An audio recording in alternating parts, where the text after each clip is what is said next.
All right, so today I want to talk about this tweet from Tracy Wilson, and she says, I don't know why leftist parties call themselves progressive, less liberty, overreaching government power, less financial security, rationed healthcare, property confiscation, intolerance, more hate and division. What's so progressive? Things aren't better.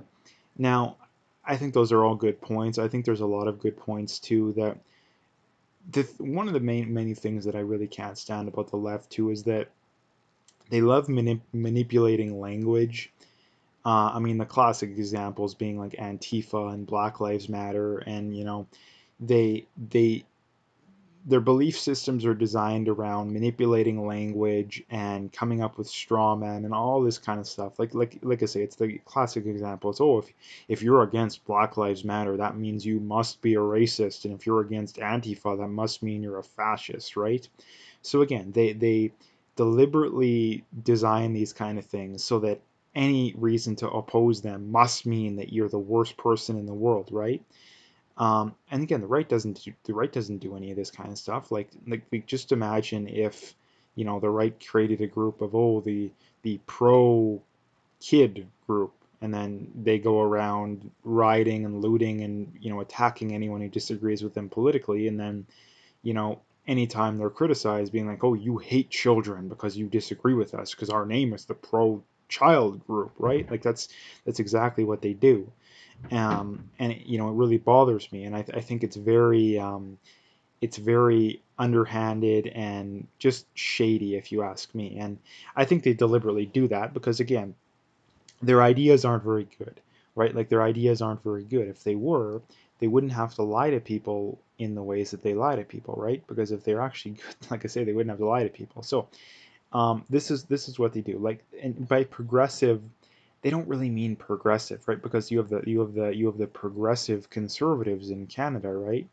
But are they really progressive either? Like, I don't know. Like, and this is the problem too, is that quote unquote progressive can be defined in so many ways that I think that it's intentionally muddy. So what they really usually mean by progressive is further to the left, right? Like that's essentially what they mean. Now, another thing they do is that they deliberately think that the political spectrum never changes, right? Like, if you're a liberal, you're NDP, you're center left, right? Like you're center left, even though they're objectively much closer to the far left than they are to the center.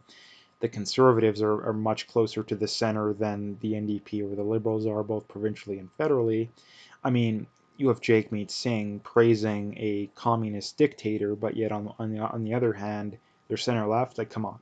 Like, just imagine if I don't know, Andrew Scheer or someone along those lines praised Hitler, right? Like, yeah, and then on the other hand, it's like we're center left, even though fascism isn't far right. Again, or sorry, the Nazis weren't far right. Sorry, um, for the simple reason that yeah, they were very nationalistic, but they're the National Socialists, right? Like, the only difference between nationalism, I mean, the big difference between National Socialism and socialism is just the nationalist part, right? They were still socialist.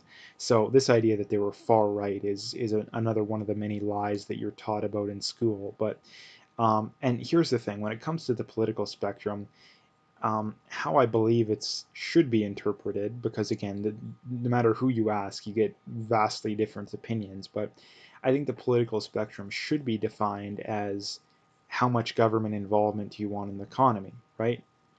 Far right, none. Far left, communism, right? And the problem is that when you define it like, and the reason that people don't like to define it like that is because most of these leftists would be exposed as being far left, and nobody wants that. Like, hardly even a lot of outright communists will not say that they're far left, because again, they know that that's a dirty word. They want to pretend like they're on the winning team and that most people agree with them. And the other reason they don't like that is that the people that they think are far right wouldn't be far right, right? Like, they wouldn't be. Far right is designed, it's the same thing as racist or conspiracy theorist. It doesn't actually mean anything really. Like, I mean, it should, but it doesn't, because, again, anybody who's halfway paying attention to politics these days knows that the vast majority of people that are called racists are not racists, and the vast majority of people that are called conspiracy theorists are not conspiracy theorists, or at the very least, they're no worse than the alternative. Like, I mean, you take Alex Jones, right? Like, he definitely has a lot of conspiracy theories, but I think he's right about a lot of stuff as well. But again, if you compare him to the mainstream media, you compare him to CNN, they push the Russia collusion, which is the biggest conspiracy theory of the last decade, and maybe even further. They push a lot of other wild, crazy things, like who was it? Was it Don Lemon, or I don't know who it was, but saying, oh, could the that plane that went missing get swallowed by a black hole? Like, again, like, just crazy stuff, like crazy. They push the idea that, oh, Trump is just he just has he's just got the whole virus thing because he wants to gain support. But then when he got over it, it's, oh, he was faking it all along, right? Like, they literally just make things up as they go along. But getting back to the main point here, um, the reason that they call themselves progressive isn't because they're actually progressive, right? Like, if they're actually progressive, then they wouldn't be pushing for a lot of the stuff they're pushing. That the reason that they call them that is because it sounds good, right? Like, they know that most people these days, especially people on the left, they vote based off emotion. They don't vote based off logic, reason, evidence, empirical standards, any of that kind of stuff. They don't vote based off that. And most people don't. Even people on the right. There's a lot of people on the right that are more swayed by emotion than they are by logic and reason. And they know that. So again, they know that if they call themselves something, that's going to sway a lot of people instantly. It doesn't matter how bad their policies is. And here's the thing.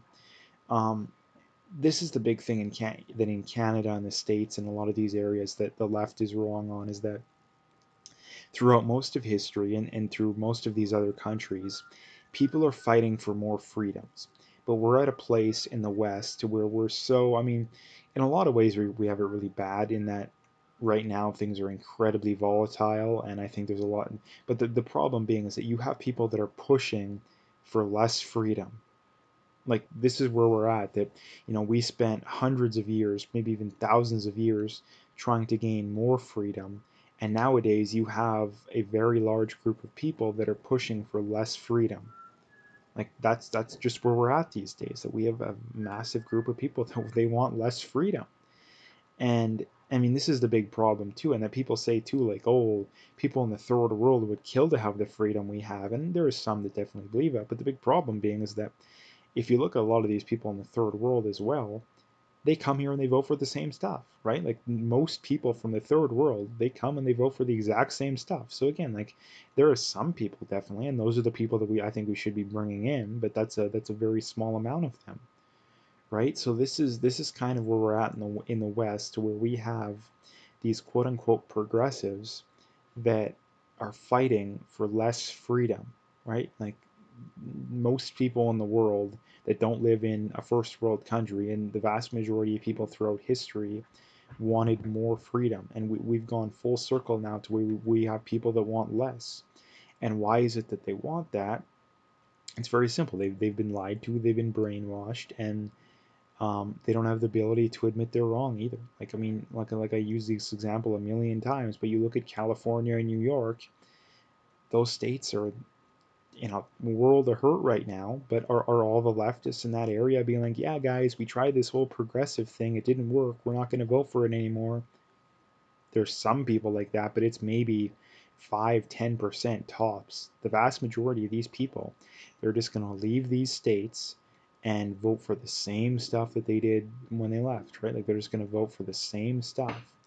And that's the big problem. And that's the big problem in Canada as well, right? Like, in Canada as well, like, you have, I mean, our example being, you have all these lefties in Alberta that complain endlessly about Alberta, but yet they don't leave. Like, why don't you leave? It doesn't make any sense. If it's so bad, leave. Now, again, they say the same thing, but it's completely different, because where are we going to go? I mean, Saskatchewan's the only option. Like, Saskatchewan's the only option. There's almost every other province is left run, and some of them very far left. Like, go move to Vancouver or Toronto. Like, it's one of the furthest left areas in Canada, right? But no, they don't do that, because this is how the left gets by, is that they view stealing other people's stuff and stealing other people's resources as perfectly morally fine, right? Which is why they, and here's the thing, this is the reason why they win more often, is that they're willing to do the dirty stuff that the right isn't willing to do. The right's perfectly fine losing with pride, or at least more okay with it than the left is. The left will never lose with pride, right? Like if they did, they would look at what happened in a 2016 election, right? Like they lost fair and square, so they made up a big massive conspiracy theory to try and feel like they were cheated out of it when they just lost fair and square, right?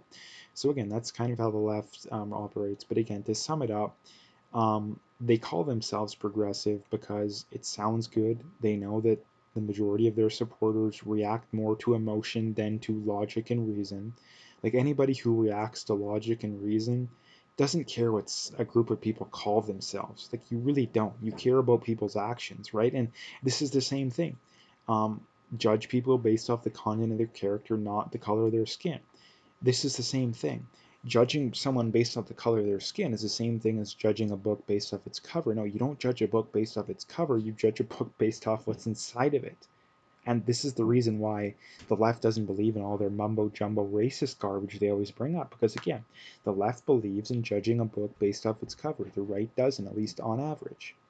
So anyway, that's the last thing I wanted to bring up. So if you liked the video, make sure you hit that like and subscribe if you haven't already. Make sure you follow me on Twitter, especially. Also, BitChute and Parler as backups to Twitter and YouTube. And like I say, make sure you hit that like and subscribe. All those links are in the description. You can find them all there.